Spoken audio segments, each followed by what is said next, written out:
Hello. I just did a reading for Taurus regarding communication. And I wanted to see if there's any more messages that we could pull out from that energy. Taurus, messages. Taurus, don't be shy. Don't be shy. Don't be nervous. No, it's been a long time coming. What would you say if you could?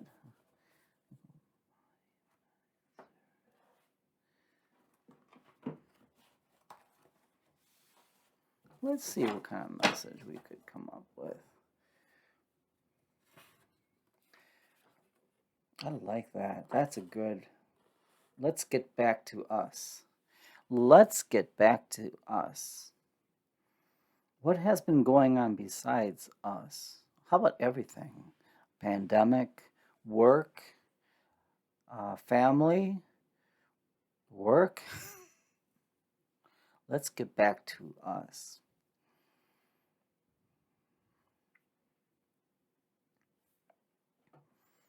Well, I want some more clarification.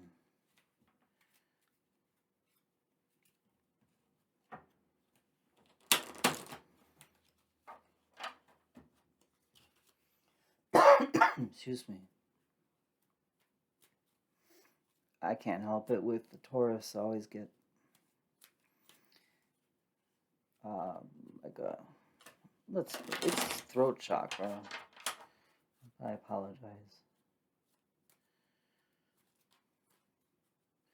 Let's get back to us. Can you tell me something else besides let's get back to us?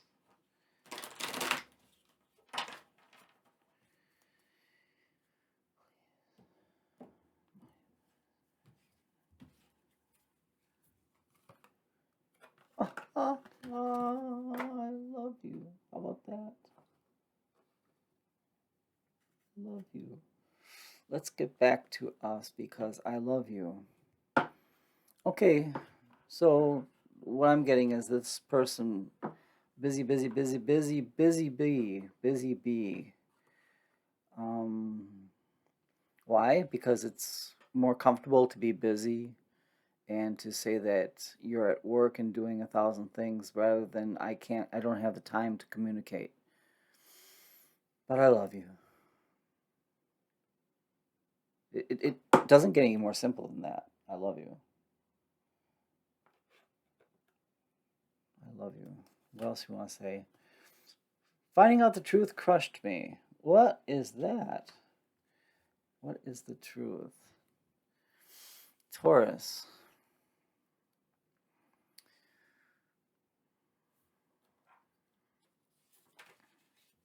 Finding out the truth crushed me. Was there a third party action going on? Not for everyone. It can't be for everyone. Let's see. Um, okay, because of the non-communication, it's almost like um, they feel you give up a little bit. Could that be? And the idea that you might give up was it hurt. It hurt.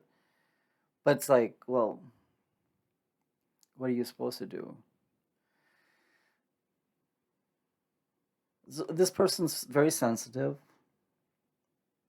very thin-skinned, and almost expects you to know things without saying them. So I guess you're supposed to magically just know everything that they feel, even though they don't tell you. The problem is you do.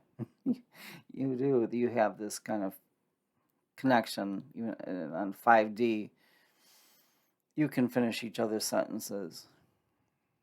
It's just the communication is it's a challenge, and it's been a challenge. Let's get back to us because I love you, and they the thought of you with someone else makes them nutso. the thought of you with someone else, no, that's not going to fly.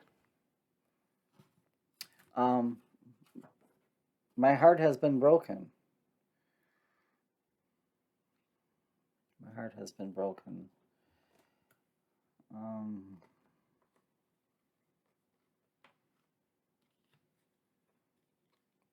well, you speak to me through music, so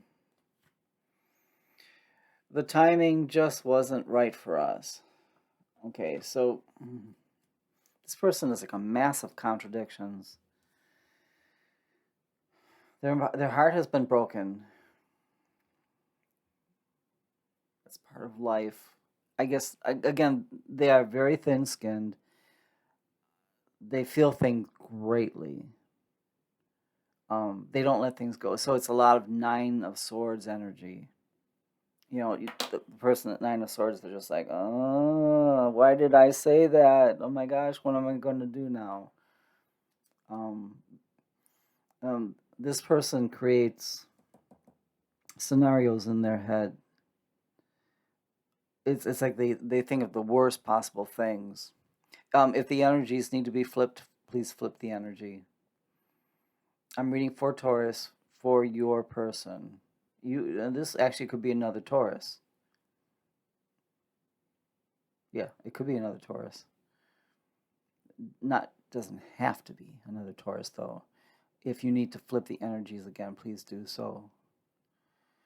Um,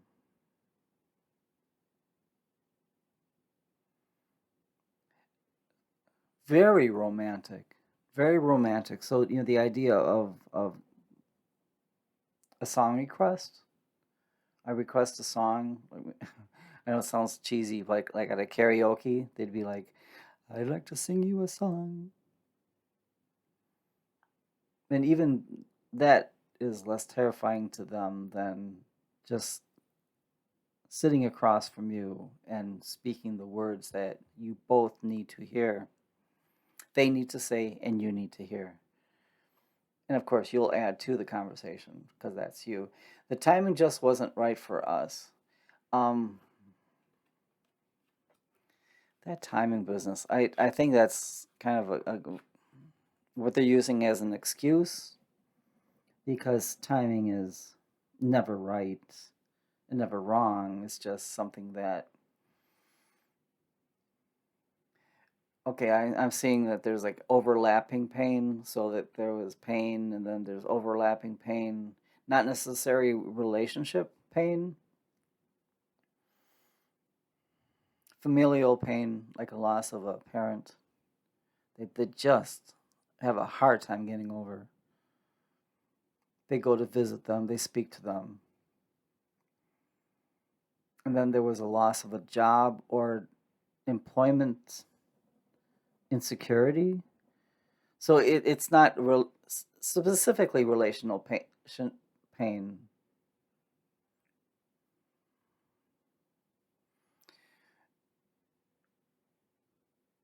It's almost like something happened and then something happened before they were over that first thing and then something happened before they were over the second thing. So it's like layers.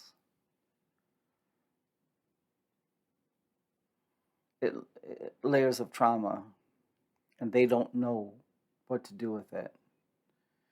So their idea of not dealing with, that's really condescending, isn't it? Their idea of what should I do is they retreat within.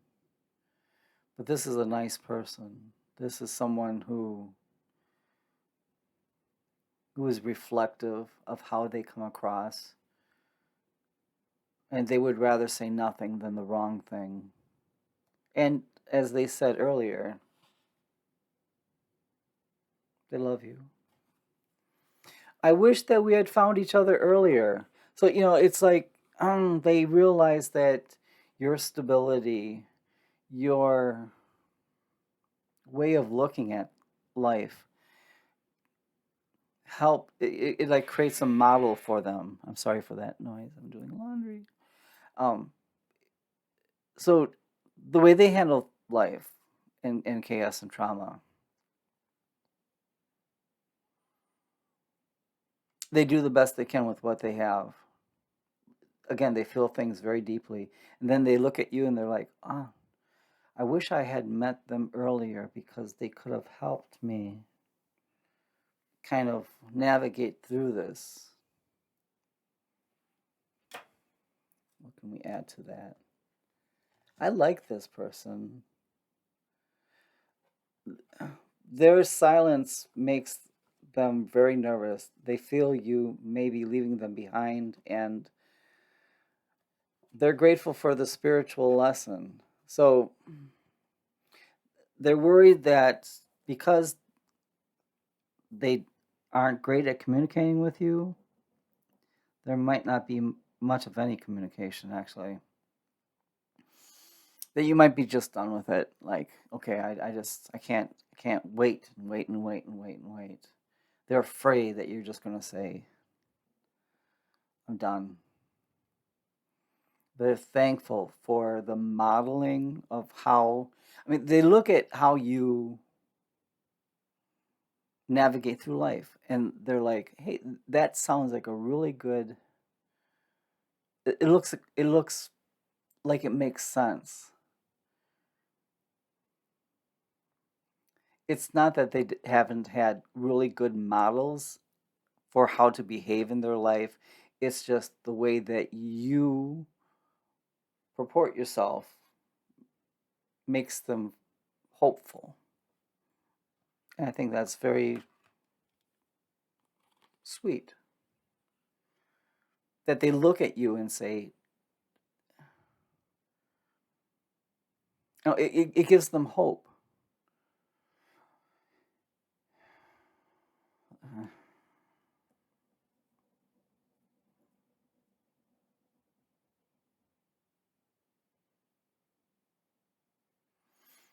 Emotions like evade this person sometimes. Oh my gosh. I said emotions evade this person sometimes, and they want to say, I don't like emotions, just to confirm that we're on the right page. How could it be that someone doesn't like emotions? Well, when the emotions become so strong that it nearly debilitates your life, how could that be? So their emotions, they feel stronger to this person. I don't want to say this person's very dramatic, but it's just they feel things. They're not a robot. And that's part of what you love about them.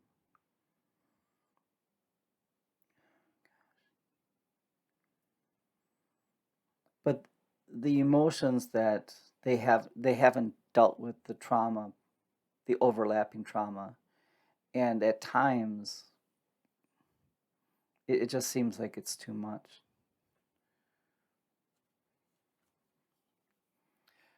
I'm afraid to contact you again. They're afraid that you're just done.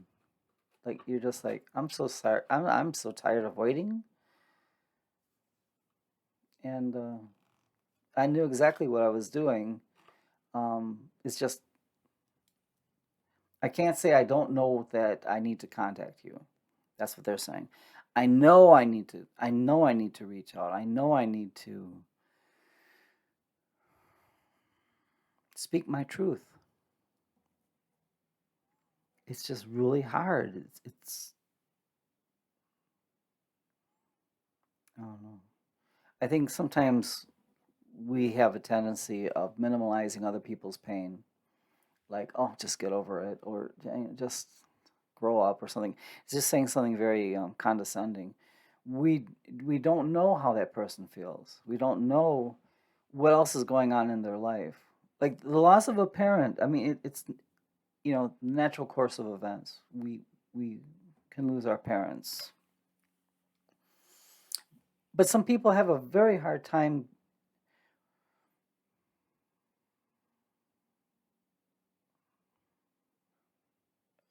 continuing without their parent. It's especially if that parent or was a model or a source, a great source of support, Or if there was unfinished business with that parent and you feel like, I never was able to connect with them, and now I have such regrets. It is all the great prophets admonish us not to judge other people, and I do my best not to judge other people too. What else could you say for us? To us? Did I say for us? My anger scares me. Again, this person has they feel greatly, and it's almost like I think they're misusing the term anger because it doesn't scare me. Anger generally is out of control. Anger to this person is like a combination of emotions that just are very difficult for them to identify. So they just say angry. I wish things could be different. I mean, they truly do. They truly do. You don't know how hard it was to let you go. It's not that they're so much letting you go. It's just what they want to say is you don't know how hard it is to let you down. How hard it is to let you think that I don't care. When the truth of the matter is, I love you. I love you. It's just very difficult to be this person that you're not happy with because of the communication that I can't provide right now. Well, we asked this person to bring forth some of their messages, and I think they certainly did. I've learned a lot from this person's messages, at least seeing a different perspective of non-communication. It's easy to say, "Oh my gosh, I'm just I'm tired of the ghosting. I'm tired of the non-communication." But it's another thing to say, there could be so many other things going on behind the scenes I just don't know about. I just don't know about. So I hope that's helpful. Take good care.